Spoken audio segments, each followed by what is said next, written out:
The Victorians were obsessed with achieving the perfect look. But the price they paid for beauty was sometimes disfigurement or even death. Today we're guessing the uses for 10 of history's deadliest beauty treatments.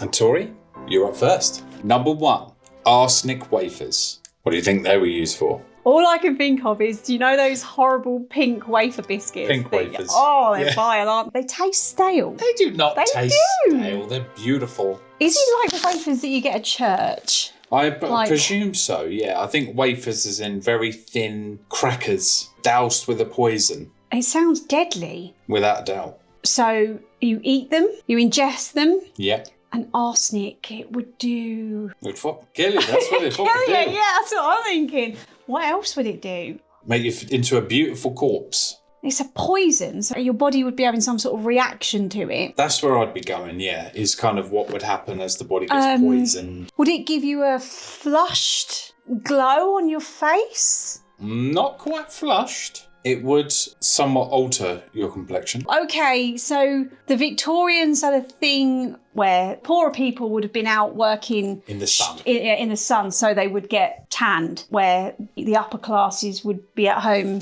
sewing or doing something, so they would be a lot paler, so you would know who was rich and who was poor by the complexion of their skin. So therefore, the paler, the more beautiful. So the story and the richer you must be.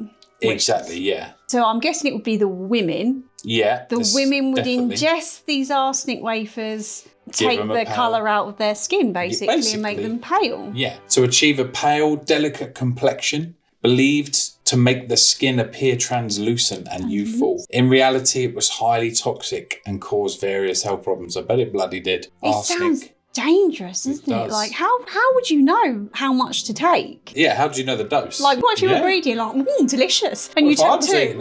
I'd eat 5, I'd be dead. And that was an actual beauty treatment? An actual beauty treatment, especially Victorian period. But what's interesting now is the exact opposite is now the beauty standard, isn't it? Yeah, everybody wants that sun-kissed glow. Yeah. Mad. So number 2, Belladonna, deadly nightshade. This one's an easy one. I think most people know this one, in fairness. Again, it's a poison. If you ingest it, it is deadly. Okay, my guess, I'm going to say that the berries were used and crushed. I think it is the berries that they would have used to get the liquid. Yeah, and I'm going to say they would use it for, I'm going to say a hair dye. Wrong! Makes a change. Really? I would have got this one right because I know the answer to this one. I don't know. How do you know the answer to this? I don't. It's basically where the name comes from. Is Belladonna, which is I think Italian for beautiful woman. Lady. Yeah, I think so. They used to squeeze the deadly nightshade out, and then they would pop it into their eyes, and it would cause their pupils to dilate, thus making them look more attractive. Oh, so, yeah. Because when you're in love, your pupils expand. And that's it. How did that not poison them? I don't think it actually affected the eye in the sense of like causing a problem with the eye, but it would ingest into the body and it would definitely build up into a poison. Over time, wow. Yeah, fancy some? No, I would have cheated. I would have just run into a really dark room so that your eyes expand and then run out so I look beautiful and I'm like, ooh, that would have been my trick. But the interesting thing is that when the pupils actually dilate, they dilate in moments of arousal. So the women would have looked more aroused than normal. Oh, so it might have been used for nighttime activities and to seduce. Yeah, to seduce, because it was very seductive to have big eyes. Big eyes. And then big brown eyes. Brown eyes are more attractive because you can't see the pupil. They look more aroused and more attractive. So we've both got green eyes, so that's why no one finds us attractive. Right. Question number 3. Lead-based cosmetics. Now, I do know this one. I presume this is a bit like the arsenic wafers. They use some sort of powdered lead or some sort of paint and they would put it all over their face. Again, the paler skin, the more beautiful and richer you were. And I think they used to use it a lot in theatres. I think it was the Wizard of Oz, didn't the Tin Man. The Tin Man had some sort of lead-based paint. Or was it the witch? They all died prematurely from injuries from that paint. All of them. It's shocking, isn't it? Yeah, that's mad. mad. So I think it's a powdered, lead-based powdered cosmetic. I think the French bourgeoisie would use it, you know, when they wore those wigs. Yeah, like... And they had that little beauty spot thing. Yeah. And their faces were like ghostly white. Like in Rob Zombie's 300. Yes. Yeah. Yeah. I think it's that, and I think it's again to make you pale and of the time the most beautiful. Well, you're absolutely correct. It would have been a foundation to whiten the face and the neck. It would have created an alabaster complexion, which at the time was seen as really beautiful. Wow. Don't ask me what that is. No idea. It sounds like a cowboy term. I'm off to alabaster. But basically, it would cause lead poisoning, lead to skin disfigurement long term, hair loss. Oh, God. Maybe that's why they wore those big white wigs at the time, because maybe their hair was falling out. Yeah, well done. You got them all right. 1 point. Number 4, leeches. Oh, leeches. I hate leeches. I know they were used for medical. Yeah, as we discussed in a medical video, but this is a beauty treatment for them. Well, they suck blood. They do. They're very good at it. Was it to cleanse and purify your blood and take dirty smells out of your inner body so that you were more attractive to men back in those days? Because they used to smell a lot, didn't they? Well, it depends what you read. Back in those days. It depends what you read. Even in medieval times, they used to bathe a lot more than we thought. So society may not have been as stinky as we thought. Well, I know the ladies used to have like a pomander, didn't they? They'd walk around with a pomander because if they didn't smell, maybe the streets and the surroundings were quite whiffy. And obviously they'd use it when they were walking and waft their lovely petals and stuff. And sniff it when they were amongst the smelly peasants. This isn't to do with that. I don't know quite how we got on that. No. This is very different. I'm going to have to say I don't know. Well, when the eyebrows used to thin, women used to take a leech there, put another leech there. What, use them as eyebrows? Use them as eyebrows. No, you're making that up. I made it up. It's not real. Mine would start flopping and I'd have it in front of my eye like this. I'd be like... Mine would be extra hungry and it'd be huge. Drooping down. Something's wrong with your face. So the actual answer is that they used to put them on the skin of the face to bleed away excess blood in the face, again to achieve this magical mystery paleness that they all wanted to. So they were trying every trick in the book then back then to appear pale. No wonder they didn't live very bloody long back then. Where did they keep them when they weren't using them? I dread to think. Pop them in a little pot on the dressing table. That's one of the better places you keep it. I thought they might be under an armpit or something. Off you go, lads. Back to armpits. Number 5, ammonia. The spirit of Hartshorn. That was its colloquial name at the time. And make it sound a bit more palatable. Than the actual chemical that's in piss. I was going to say ammonia's piss, right? Yeah. Oh my God. You there, fetch some piss. Well, obviously you don't want to stink of piss, so I'm guessing it wasn't used as a perfume. No. Is it something that you would have washed your hair in? No. No. I'll give you a clue. It had a particular purpose for women, mainly. I'm going to take a wild guess. Go on. And I know that they used to say, oh, women were suffering from hysteria and we were all bloody mad back then. Back then? No. And they tried every trick in the book, didn't they, to treat them for hysteria. Was it a treatment for a manic woman, basically, a hysterical woman? I'm going to give you a point for that because it's smelling salts. If they got hysteric and went, ooh, they'd basically pull a bit of ammonia on a handkerchief. Oh, and it would revive the woman. If they saw a man that was, rather dashing. Yeah, rather dashing. A dashing young man who was, oh, Mr. Darcy. Yeah. And they kind of come over a little quick and fainted. And the dashing man would run over with hanky. With some piss on a hanky.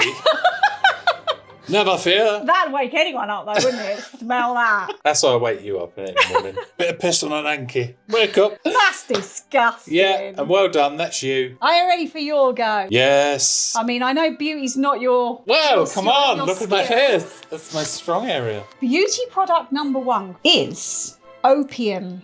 Okay. Very big in the Victorian era. I think they used to smoke it in opium dens. They did. Gets you very high because it's an opiate. I mean, maybe you used to get high so that you could find really ugly women attractive and be like, wow, so beautiful, man. All those women that couldn't afford their lead-based paint. Yeah. The tan ones. Ugh. Ugh. Who wants them? Sun-kissed. I'm going to give you a clue. They would put it into tinctures or it was turned into pill form. The clue is that I think mainly women would have used it And what do women prefer to look like? Kim Kardashian. They did have the bustle skirts back then, so they were rocking a Kim K pop back then, weren't they? What do models Beautiful. particularly Skinny. Anyone who's on drugs gets very thin. So it would have been the Ozempic of its day. So yeah, they would pop it to suppress the appetite so that their corsets could be done up to ridiculous levels of tightness and give them the tiniest little waists. Oh, I sympathise. I could barely move in my corset. Oh. I did do a video once wearing a corset, do you remember? I do. And they are the most uncomfortable things. Did you nearly pass out? It's horrendous, never again. But they were also used, they would have calming effects on the complexion. I think because you were so hungry. And pale. And pale. Low blood sugar. Yeah, low blood sugar, so you'd go a bit pale. So it did sort of two things in one, really. So, yeah. But can you still get hold of it? Have a little go on that. Highly addictive, and you probably ended up dying very young again. Rock stars, yeah, 27 Club and all that. Maybe they didn't make it past 27, who knows. So yeah, half a point for you. Beauty treatment number 2, fly blisters. Fly blisters? Other names for them is cantheridis plasters. So I'm just going to take a stab because I have no idea. So I think this is something that you would impregnate with the mystery chemical and then you'd stick it on the skin and it would make you pale. Okay, I'm gonna give you a point for that. I know there's a running theme with paleness in this video, but yeah, you're almost correct. So these fly blisters were tiny little patches, I presume like plasters, and they would put them on the skin, and what they would do would have a reaction, and your skin would literally puff up like a blister, and then they would drain that blister to remove impurities and leave the skin looking smoother and paler. I once burnt my arm really bad with boiling water, and my arm came up in blisters. Very painful.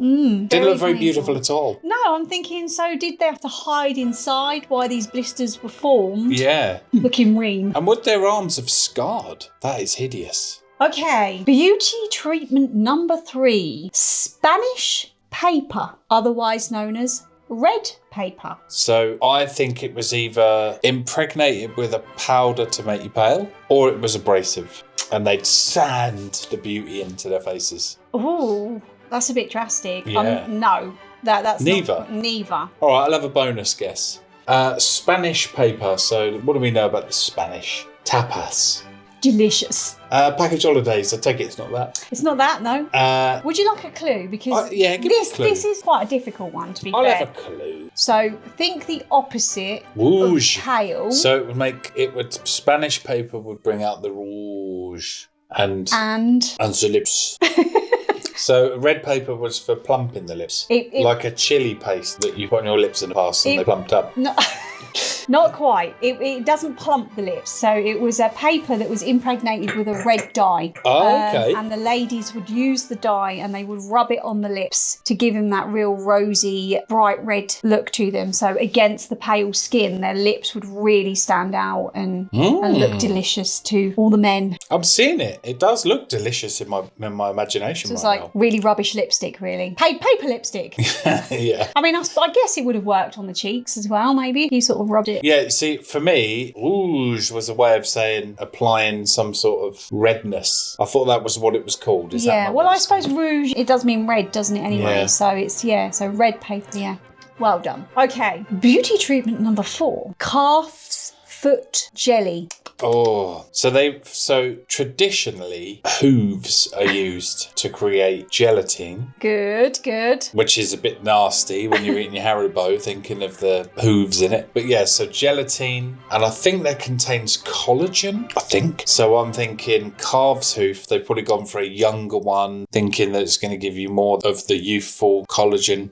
So you're thinking a plumping kind of... Yeah. And I'll just pretend I guessed it. A plumping kind of... It's definitely an age thing because it's got loads of collagen in it. And I think this was used for an anti-aging thing, but I'm still trying to decide on how they would have used it because it's definitely edible, but I'm torn between the skin, putting it on the skin and eating it. Oh, I don't know. Right, I'm going to tell you, both of those are wrong. It wasn't eaten for this particular beauty treatment. Right. And it was applied to something, but not the skin. The hair. Yes. What might it be? I think they were going for hair growth. No. It was actually to achieve a glossy wet look. So it was like the hair gel of its time. Oh, right. Yeah. So like conditioner. Well, like hair gel. It was used for styling. So styling. Yeah, so wet look, glossy, and used for styling elaborate kind of hairstyles back then. Oh, so it wasn't just to try and make it look like, you know, like thicker locks? No, I presume the men might have used it. They had very sort of sleek hairstyle. Like Brill cream. Like Brill cream. Yeah, exactly, yeah. Yeah, it's pretty rank. And your last and final beauty product. Come on, we could do this. Urine, but specifically the first wee-wee of the day. Right, so I know the first wee of the day was very important in the medieval times because they used to go around capturing that. Even wee-wees for the rest of the day was still quite important, but especially that first wee-wee of the day. It was used as a closed eye and in tanning plants. It was. But this is for a beauty treatment. Was it their own wee or just... I don't think it mattered. Did they buy it in? Yeah, I don't think it mattered. Any wee that they could get hold of, I think. Right. I'll give you a clue because this is a bit of a strange one. It would be the first wee of the day, but it would be diluted down with water, I presume. Right. Which is a bit weird. You just think, well, why wouldn't you go for one of the later day wees? Yeah. No, it had to be the first one. And they would dilute it down and they would then... Bottle it. Use it. Oh, use it. So I think they probably washed their hair with it. You are correct. Fucking nice. Yeah. It was the ammonia in it that they wanted. That's why they wanted the first wee of the day, because it was the strongest. Right. And then they would dilute it down, store it in, I presume, a bottle or a jar or a jug. And they would use it as a facial wash and a hair rinse. Oh, I was going to say facial wash. I thought, what's the most disgusting thing you could do with it? Yeah. Wash your face with it. It sounds to why? Yeah, just why? Why? You know, bit of soap and water. Just use a bit of carbolic soap. Yeah. People, you know? I know, mad. Maybe this was for the poor. I wonder if it worked. Should we try it? Why don't you try it? Fetch a cup. Let's bottle it. So well done. I'll give you a point for that. Thank you. Would you try any of those today? Short answer, no. No, I don't think I would either. If you've enjoyed the video, click here to subscribe and here for more videos. And we'll see you on the next one. See you on the next one.